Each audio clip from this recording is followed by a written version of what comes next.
Magandang umaga. Ako si Angelica Eliza M. Galutan mula sa Baitang 12, Section St. Margaret. Kalayaan sa sakramento, pagsasabatas ng diborsyo sa Pilipinas.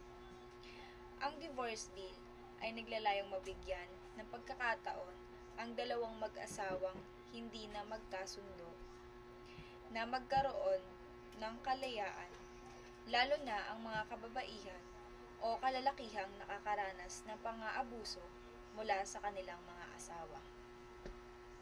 Hindi natin maikakaila na may mga relasyong kailangan ng tapusin para sa ikabubuti ng bawat isa.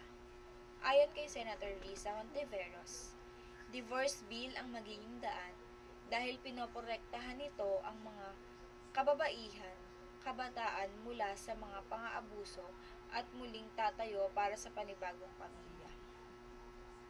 Ito'y magsisilbing solusyon upang mawakasan ang paghihirap na nararanasan nila sa kanilang mga asawa. Ang divorce bill ay hindi para sa lahat. Ito ay para sa mga taong nais makalaya mula sa mga tao na ang tanging dulot sa kanila ay mapait na alaala.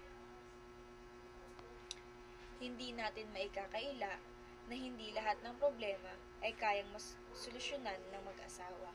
Hindi lahat ng relasyon ay perpekto. Ngunit kung kabanalan lamang ang basehan mo para hindi ito ipasa ng gobyerno, tama pa bang manatili sa mapang-abusong relasyon?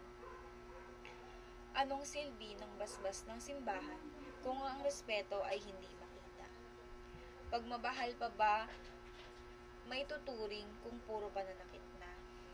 Maraming tao ang hindi sang-ayon dito dahil na rin malaki ang pananalig natin sa Diyos. Mahirap man ito at labag sa relihiyon, kung hindi na angkop, edi putulin na ang relasyon. Diborsyo ang liwanag o pag-asa ng mga taong nakakaranas ng hindi maayos na trato. Higit na mas nakatutulong ito para sa mga anak na nakapaloob sa magulo at maingay na sitwasyon. Mababawasan ang karahasan sa Pilipinas kung ito ay ipapasa ng Kamara.